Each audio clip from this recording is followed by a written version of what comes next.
On today's Small Ball Podcast, we talk about the Minnesota Timberwolves taking Tim Connelly from the Denver Nuggets. We talk about the playoffs, and we look at the Mavericks versus Golden State. We look at the Heat versus the Celtics. Scott talks about his favorite app, Hinge. And then we finish the show getting creative with some NBA trades. This is the Small Ball Podcast. Morant blows by Primo. Attack.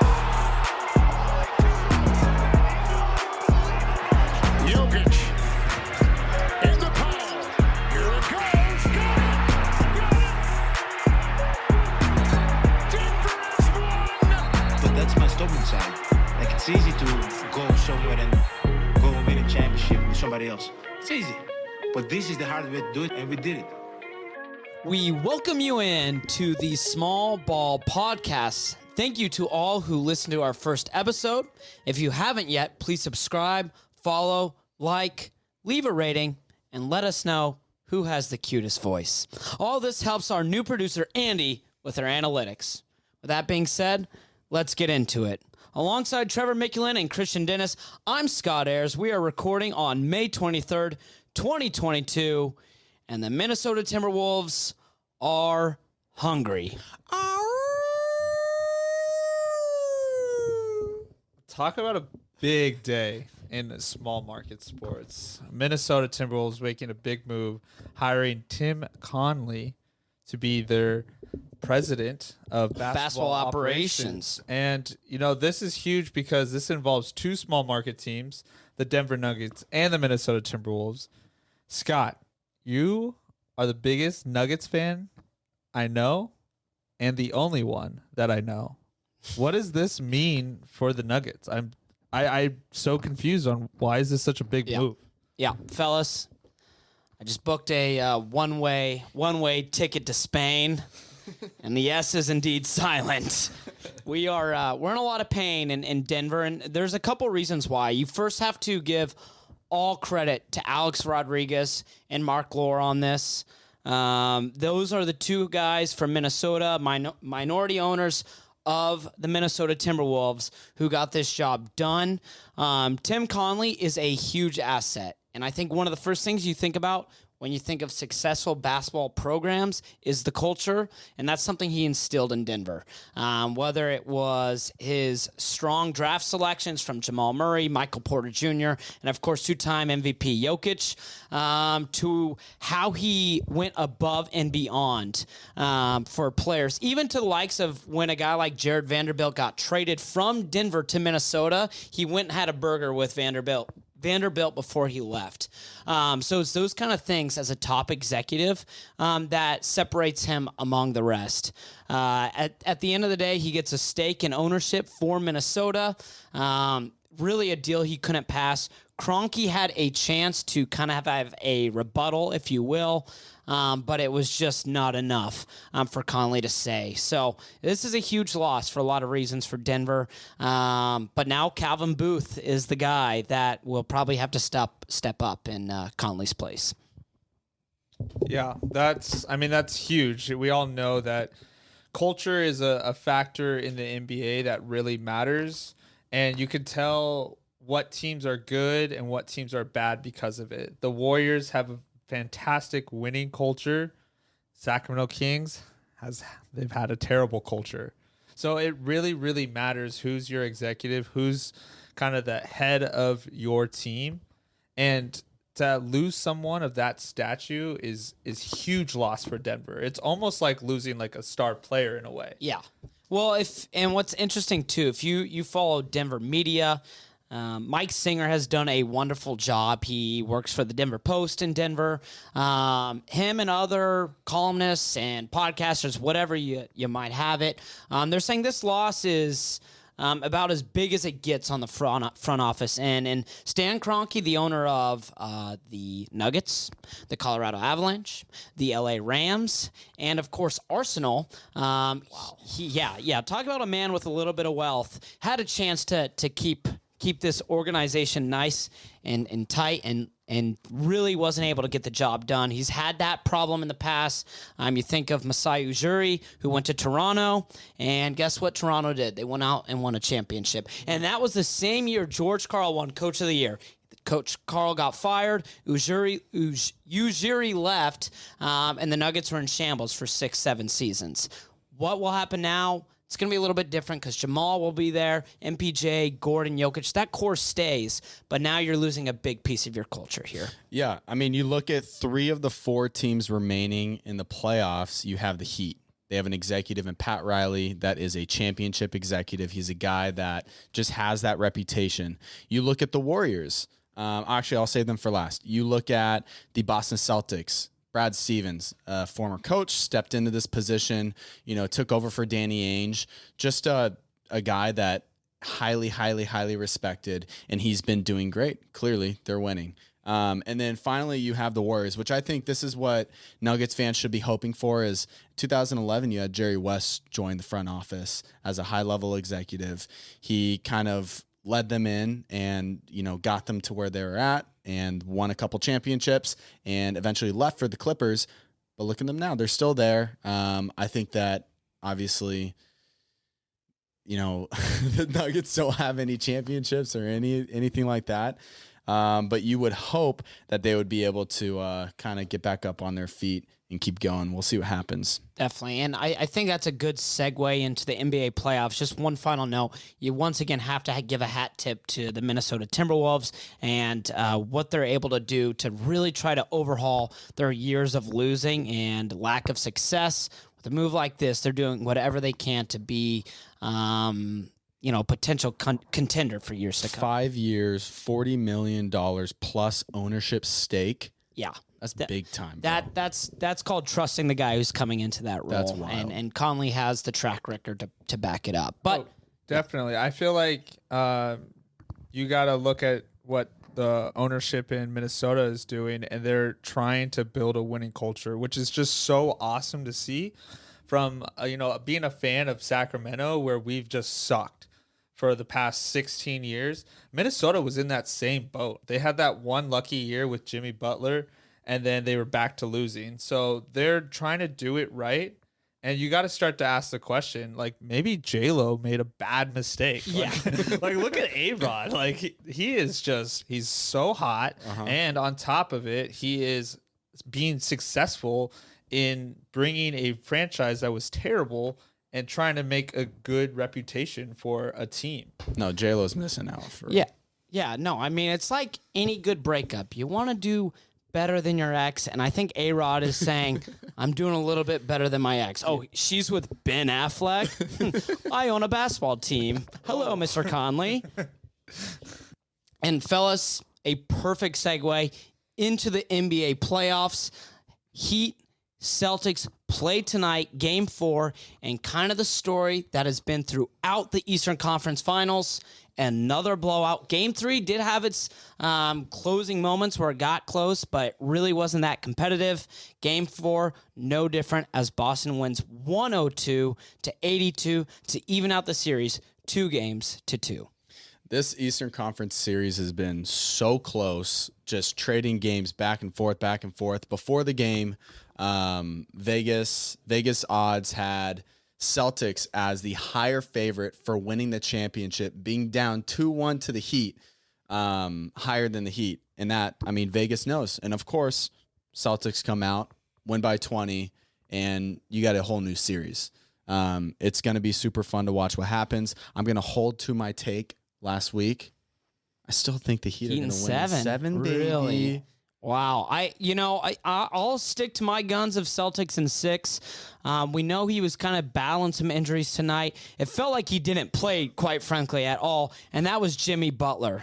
He played 27 minutes, 6 points, 3 of 14 shooting. Yep. Almost would have been better if he just sat for the game, truthfully, because it really didn't feel like he was on the court. It was one of those moments, we were talking to Andy before the show, and he was like, yeah, I turned on the game and kind of surprised to just see him standing on the court. And it felt that way the entire game. Victor Oladipo being the leading scorer for Miami, but just really wasn't enough. But you guys have to be thrilled about Vic playing well since he is a future Sacramento King. Yeah. Oh, yeah. I love Victor Oladipo, with his ties to Sabonis. I could see him being a Sacramento King here this offseason. But just to kind of reiterate what you said there of, Jimmy Butler playing really bad. And I feel like this is kind of, where the Heat are finding trouble. They have Jimmy as their number one guy. And if he's not being his number one self, they're just not a good team. They don't have, players that can step up and kind of take on that offensive role that Jimmy normally does. Like, they basically need Jimmy to kind of be going off in order for their offense to kind of flow more naturally. I hear that, but I mean, they have Kyle Lowry, Bam Adebayo. They have Sixth Man of the Year and Tyler Hero. Well, Tyler was out tonight. I know, but I'm saying, like, it's not just on Jimmy could play decent, and this team's really, really good. I don't feel like they get enough credit. They're one of the best defensive teams in the league, and they have a good offense. Not a single starter tonight for Miami found double digits in scoring, which is a bad night. It was a bad night. That's not bad. That is a terrible night for Miami. What about Jason Tatum? Jason Tatum is in the midst of a legacy postseason where he's trying to get out there and show people what he can do. Like, he's trying to take that step into the Luka conversation. We talked about it. He played really well tonight. 31 points, 8 rebounds, 5 assists, leading the Celtics to a 20-point blowout. Yeah, he's been amazing this playoffs. I still think that, he's starting to make those conversations and arguments about how he should be a respected, maybe in the top 10 conversation player. Like, I don't see why not. He's big, he's strong, he can shoot, he can dribble. He's kind of got the total package, and it's kind of really cool to see him kind of evolve as a player in this playoffs. Yep. I think he has, tremendous growth ahead of him, and the Celtics core of just, Jaylen Brown, Jason Tatum, Marcus Smart that they've kept for so long, you can see that chemistry is there, and it shows in the playoffs that they can trust one another.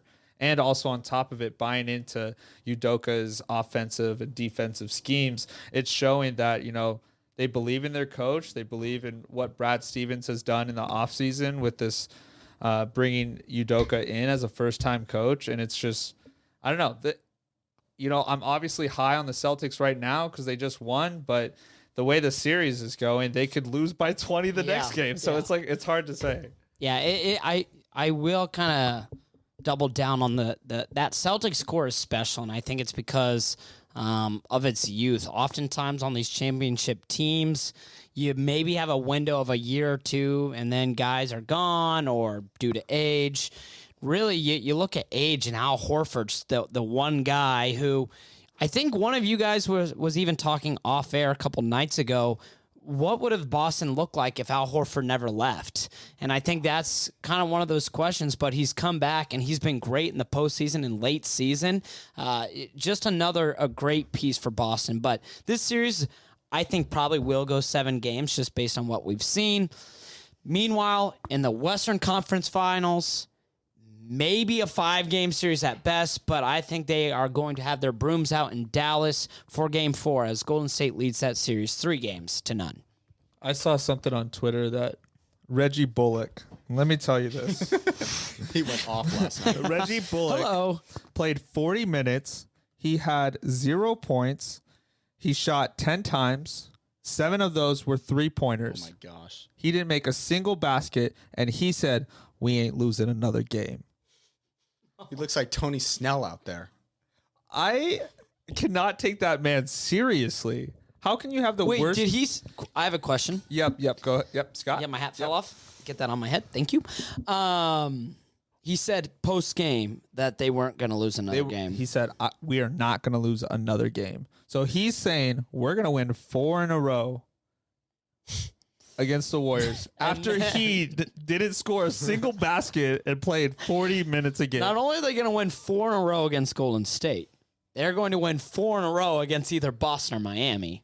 Wow. I didn't even think about that. Is that what he meant? Yeah, that's what he meant. He said we're not. What I heard is he said, we're not going to lose another game. That was my source, Christian Dennis.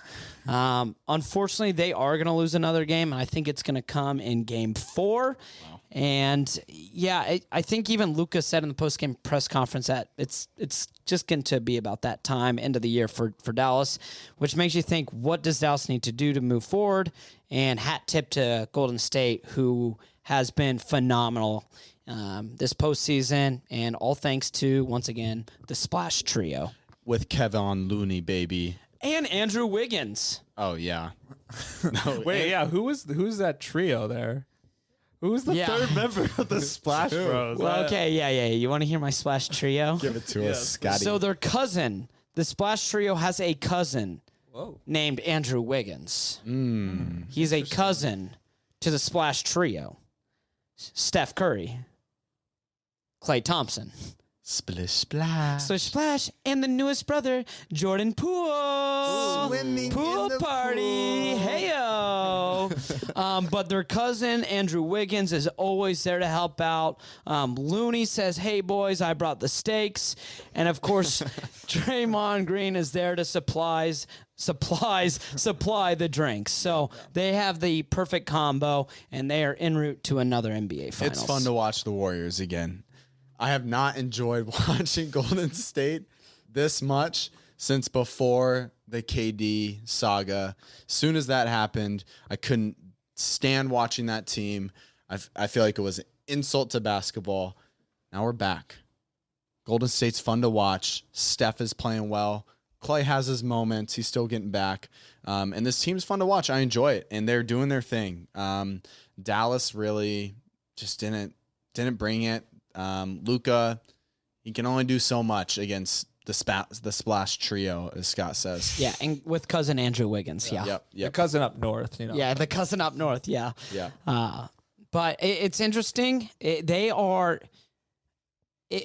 so fast-paced. And, Christian, I want you to talk about this because there's such a huge difference, and a large part of it is just Golden State, but the difference between the Western Conference Finals and the Eastern Conference Finals, and just the pace of play, really between the two series. Yeah, I don't know if this was kind of all because of Golden State and kind of how they run their offense, and they kind of, have been dominant for, basically the past decade almost. But it seems like the Western Conference, their style of play is very quick, very get up and down the court. Whereas the Eastern Conference, it seems to be like slow it down, run your sets, get into the post, different stuff like that. It's like a little bit more old school style basketball, which is, one of its purest forms. It's just really interesting to see the difference of how basketball is played on the East Coast and the West Coast. It's like comparing, West Coast rap to East Coast rap. There's just a different style to it. And it's just really cool to see how Golden State, they have the secret formula, and, they can almost kind of created that San Antonio Spurs organization where they can just plug and play anyone. Jordan Poole is just balling right now. And I don't know if he's necessarily that good in terms of outside of the Warriors system. Right. And it'll be interesting to see if he stays with Golden State this offseason. But the way they can plug in like Otto Porter Jr., and they can, bring Iguodala back next series and just kind of get these guys rocking and rolling. Moses Moody's getting time, Kuminga's getting time, and they're kind of just fitting well with the system that they have in Golden State. And it is a problem when teams have to play Golden State, especially in the postseason, because if you are playing at their pace, you are going to lose 9 times out of 10. And that's why in the NBA Finals, whoever Golden State plays, it is going to be 2 different styles of play. And whoever is able to kind of control the pace of the game, I think will win that series. So that's something to look forward to. Now let's take a look at the Dallas Mavericks. I know it's 3-0. We're probably getting ahead of ourselves slightly here, but no team's ever come back from 3-0. So I think it's okay to do that. Trevor, Mavs a huge jump in this season, getting to the Western Conference Finals. Now, what is that next step they need to take in order to continue to improve? Yeah, I mean, we'll start off with the Brunson talk. He could have signed an extension before the season at around 4 years, $55 million, but the Mavs did not engage in contract negotiations. Now he's expected to get a contract closer to $20 million per year, and the big question that they got to be asking is he worth it? And after this playoff performance, are there going to be suitors that are going to be willing to offer that to him and pry him away from Dallas? He'll be restricted, which is good for Dallas. I think that they end up reaching an agreement under that $20 million per year. But I mean, Dallas has to do something to get Luka help because the roster construction they have now is not enough. Scott, you said it last week. It's like if you, me, and Christian were out there running Big around, basketball shorts, running around with Luka Doncic, and we would still probably be losing by the same amount because Luka would just be dropping big buckets. Yeah, I think a player that a lot of buzz has been going around recently. Andy and I were talking about this post or pre-show. I think Mo Bamba. Mo Bamba is a guy that I think Dallas can look at. I mean, you could put him at the 5. He's going to get you blocks. He can space the floor. The guy shot, I believe, 37% from deep last year. You got to get guys like that to surround Luka with help. Not that Mo Bamba is going to be the answer, but that's a start. You re-sign Brunson, you bring Bamba in, or someone like Bamba. Spencer Dinwiddie now, can have an off season with Jason Kidd and Luka, and let's try and build something. Yeah. Yeah, I just feel like the Mavs are just missing that kind of second guy. I think I like their guards. I like Dinwiddie and I like Brunson.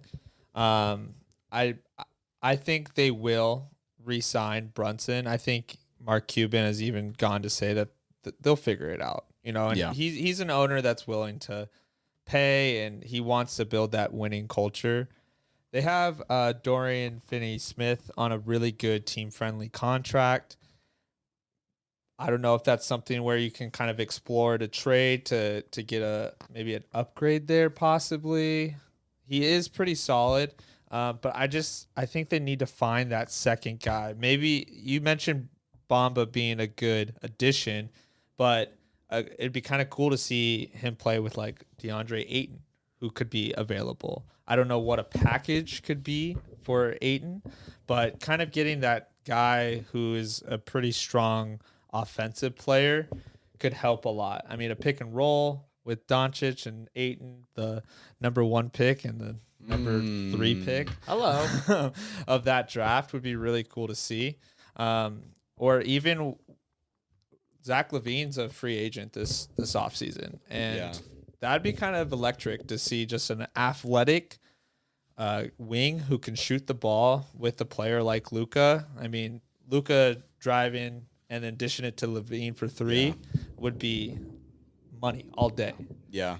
Offensive production is a must. The center position is the first place you have to look if you're Dallas, because Dwight Powell just is not getting it done. In that loss against Golden State, Luka with 40, Bronson with 20, and Spencer Dinwiddie with 26. So that is 86 of their 100 points scored from 3 players. It's great to see if you like one of those 3 guys, but if you're a fan of a franchise, it's never ever going to get it done. If the rest of your team can only muster up 14 points. So huge issue there for the Mavs, but overall a very bright future for how young they are. Very exciting future. And I think something that we're going to talk about here shortly, fellas, is potential NBA trades. That NBA offseason is coming up. And with the offseason comes some of the best time of the year, trades, signings, and a whole lot more. But first, we have a little bit of an ad read. Whoa. Yeah.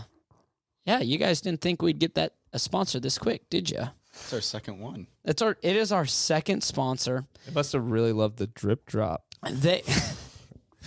I had a lot of calls about the drip drop, but I've been getting a few more calls about this next ad read.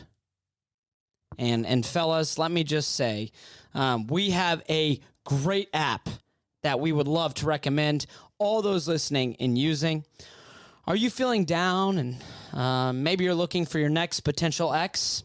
Then Hinge is for you. The dating app that's meant to be deleted. And let me tell you, when I had the app, I had a whole lot of success. And I mean a lot.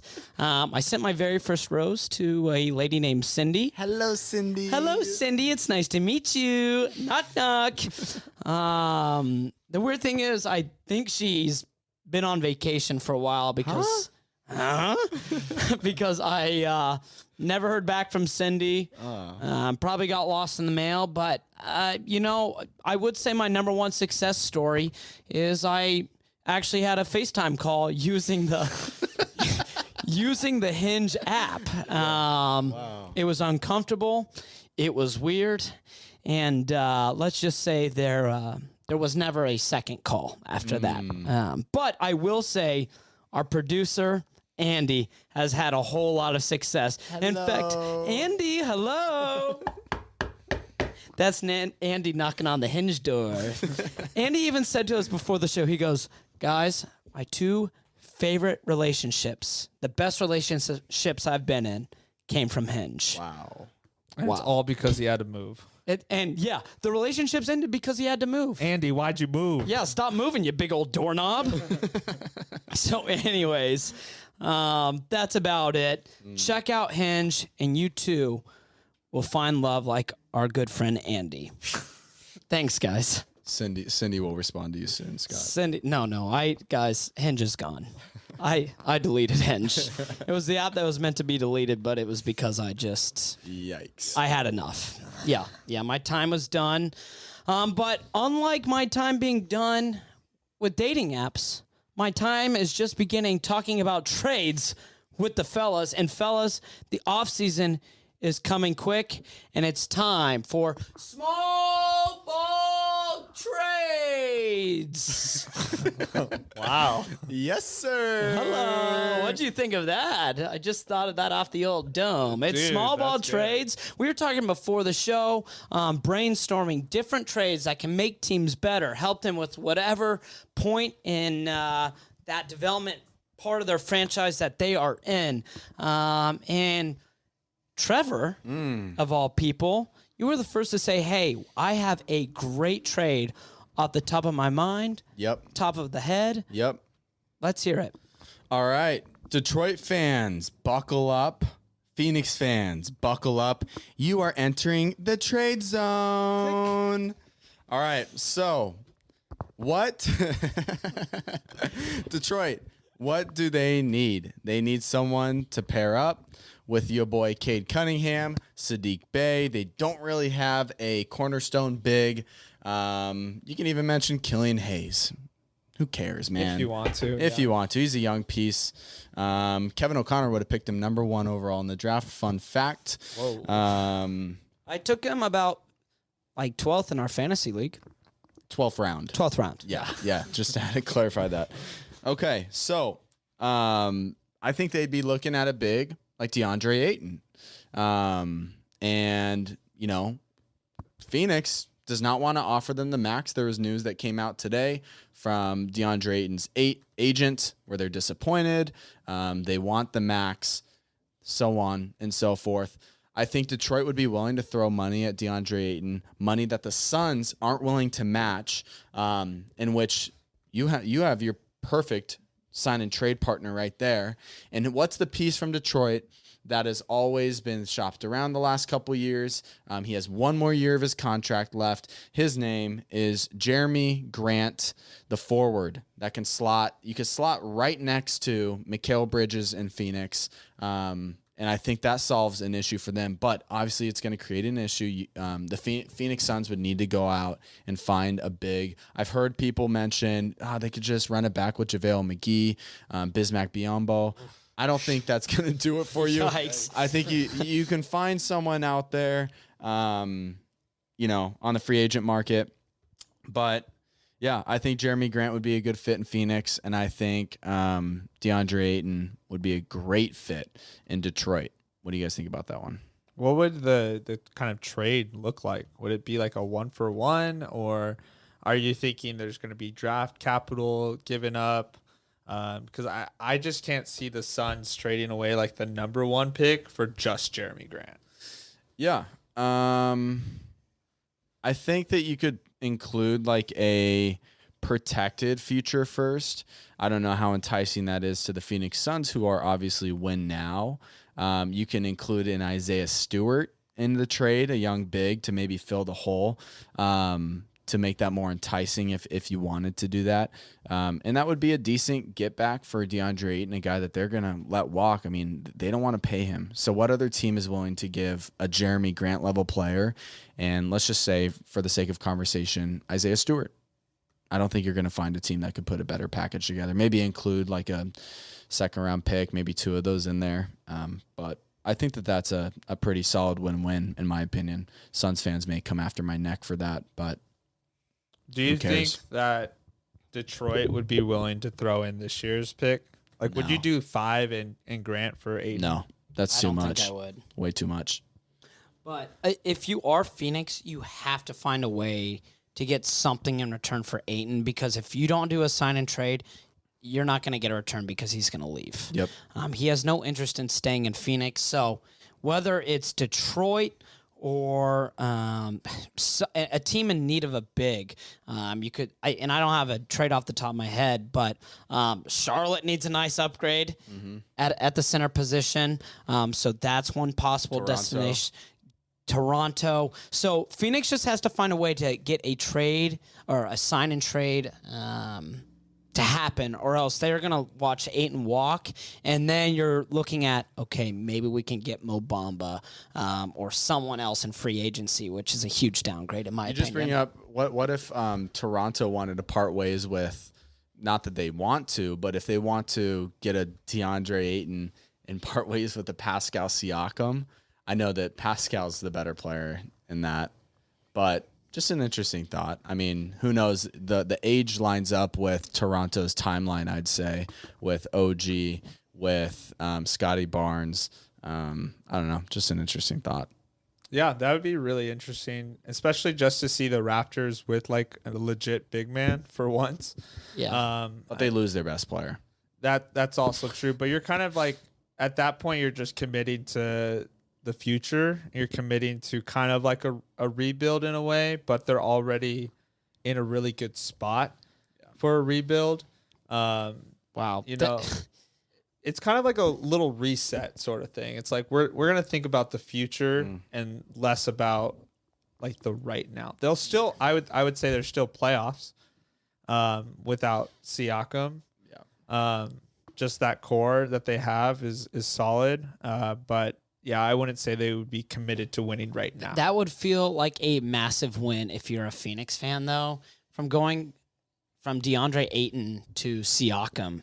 And now you have playmakers galore with Chris Paul, Devin Booker, and Siakam all in a starting 5. Yeah. You would have to think that Phoenix would need to give up a little bit more. I was going to say, something that like one feels unrealistic. Yeah. Just off the top of the dome. But it, you know, if you got the right pieces together, maybe that's a landing spot to think about. Yeah. So I like that. All right. That was interesting. All right, Christian. that's my trade. All right, so my trade is interesting. Give it to us. It revolves the Portland Trailblazers and the Washington Wizards. Oh my gosh. Deal for Dame? No. So my thought process is Dame, you know, with Dame on Portland, you're committing to winning. The Portland Trailblazers has said, we're going to build around Dame. We're going to commit to winning right now. So in order to do that, you need to get star players. You need to build a solid 5 rotational players to at least start. They were starting guys like, I don't even know, Trenton Watford. Like, who is that guy? They're just picking up guys off the street to kind of fill the roster this year. So my thought process is, you know, get a guy like Brad Beal. He'd be a really nice running mate with Dame. I think Bradley Beal is kind of a big upgrade from like CJ McCollum. He's a little bit bigger, a little bit stronger. He kind of has more of a defensive body. I'm just gonna say body. He's a stronger guy who can kind of get in his bag, able to get a shot to kind of relieve Dame off of that pressure. What I would include if I'm Portland is now when I start this, don't get mad at me yet. This part is just like a salary filler, but you would throw in Eric Bledsoe. He's making like $19 million a year, and that's just to start to match Bradley Beal's contract. Then I would throw in maybe like a Anthony Simons, who he's a restricted free agent this year. So does Portland want to commit to paying Simons a bigger contract, or would they rather have a guy like Bradley Beal? And Simons is 22. He's a young guard, and I feel like that's something that is the Wizards are really missing. They have all these forwards, but they don't have like a good point guard. And I think that would be a good piece to start with. And then also Portland would throw in like the 7th pick this year. So to recap, it's Eric Bledsoe, Anthony Simons, and the 7th pick. That way, the Wizards, they can continue to build their young core with Rory Hachimura, Corey Kispert, Denny Haviv. I don't even know how to say his last name. Kyle Kuzma. And Kyle Kuzma, exactly. So having those guys already on your team, you add Simons and you add the 7th pick. You can kind of start to develop a young core. Maybe Portland throws in like their 2nd round pick this year, which is the 36th pick. So it's pretty high 2nd round pick. I don't know. I don't know what Bradley Beal's sort of package would look like. I don't know if he's going to demand multiple firsts, but that's kind of like at least a starting point that I think you can get something out of. I feel like he would require multiple first-round picks. You would have to, give the house up for Bradley Beal. Yeah, that's fair. I kind of agree. And then I just don't know like how far does Portland want to commit to winning now and giving up basically what they could potentially have in the future. Yeah, it's interesting. That's an interesting one. Yeah, you have to think too. The idea of Bradley Beal and Damian Lillard together is a disgusting thought. It is hard to think about because those two playing side by side, that becomes maybe the best backcourt in the West. It's hard to think who would rival it. Steph and Clay. Who's next? Yeah.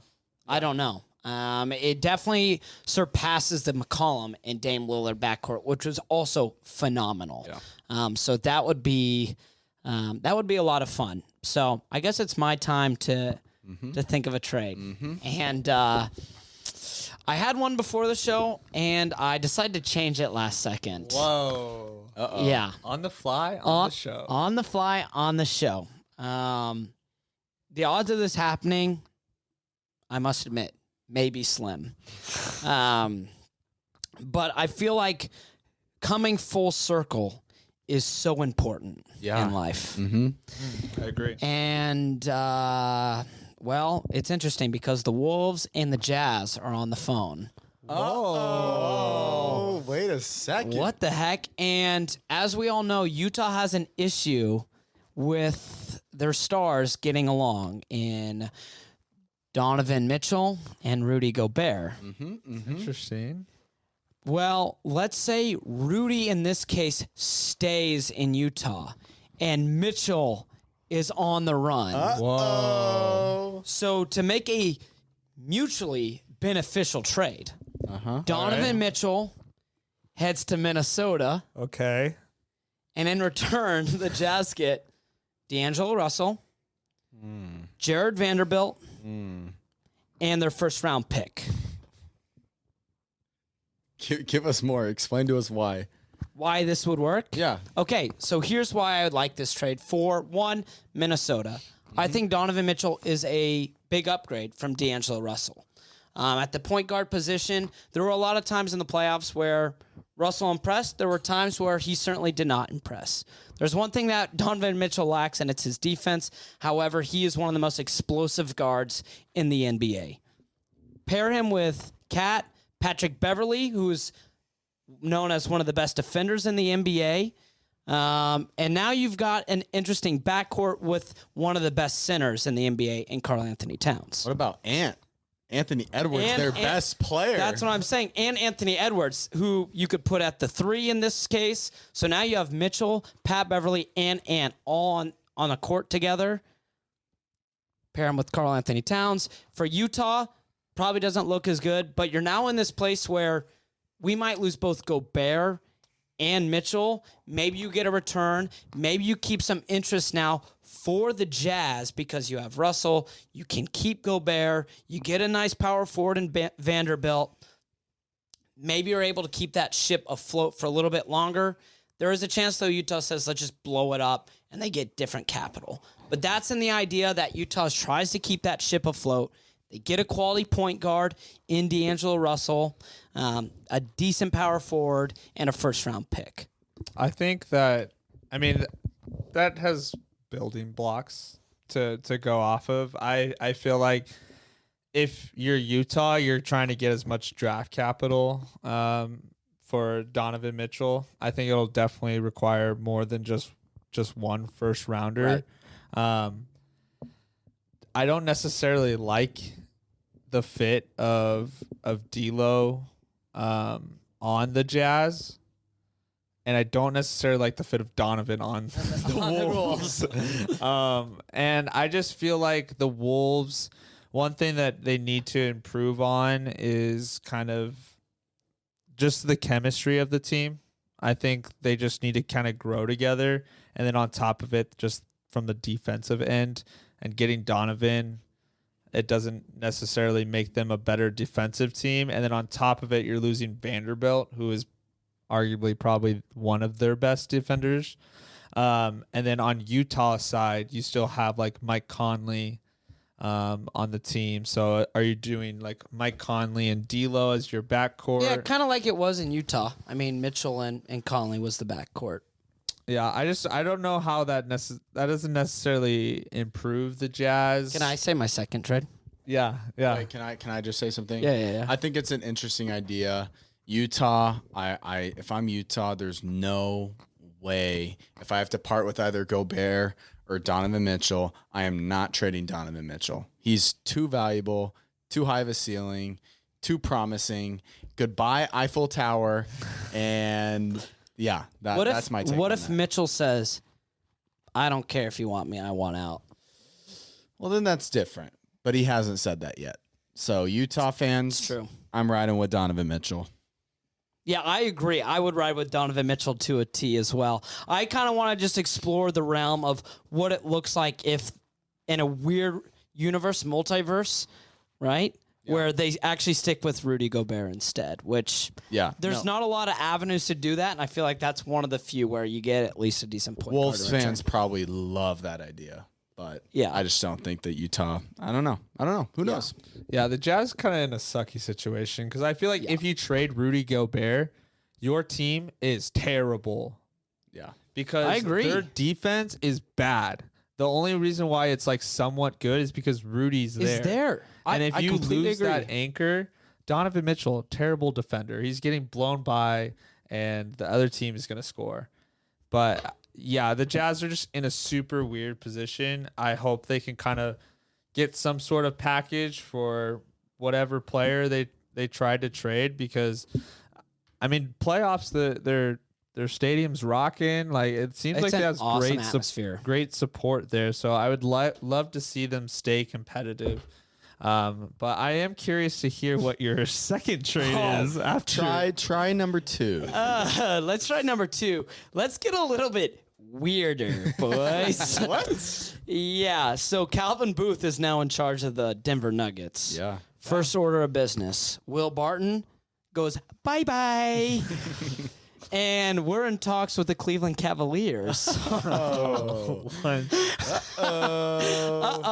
The Cavs finally get their much-needed vet because Kevin Love couldn't get it done. So Will Barton is the vet. And the Cavs say Colin Sexton and Dylan Windler, you're going to Denver. That was my... Justify it, please. Yeah, please. Well, as a Nuggets fan, I'm just tired of watching Will Barton, truthfully. There's not really a justification. It said success on the Trade Machine app, and I said, perfect, I've got just the trade. Yeah. Would this ever go through? No. Not a Nope. chance in the world. But one has to dream about getting a shooting guard like Colin Sexton, Colin Slexton, a slasher who would be great for Jokic. But that would never happen. But just kind of a fun scenario. What do you think the fit would look like with Jamal and Sexton as your backcourt? Like, does that even work? I feel like Sexton's so small and Jamal's not necessarily the biggest guard in the world, sort of thing. I mean, so it'd be a little bit smaller backcourt. Jamal actually, before his injury, was becoming one of the better defending guards, though, in the NBA. Also, I just remembered this, but both players are coming off an ACL. Yes. No, it's listen, their first few weeks back might be a little slow. It's one of those where maybe once that avalanche gets rolling, it'd be nice. But Love it. yeah, that was kind of off the hip kind of trade action. Let us know. Comment below. Let us know your trades. What do you think? Let us know your favorite trades, worst trades, and most interesting trades that you can think of. I love it. I love it. Well, guys, that bell is starting to ring, and it's about that time for the end of episode 2. Closing time. One last sip of Whiskey. Oh, okay. I was wondering what you'd say there, but it is that time. Trevor, Christian, any final thoughts, remarks about another great episode here on the Small Ball Pod? Nope. Celtics in 6. Celtics Whoa. in 6. Whoa.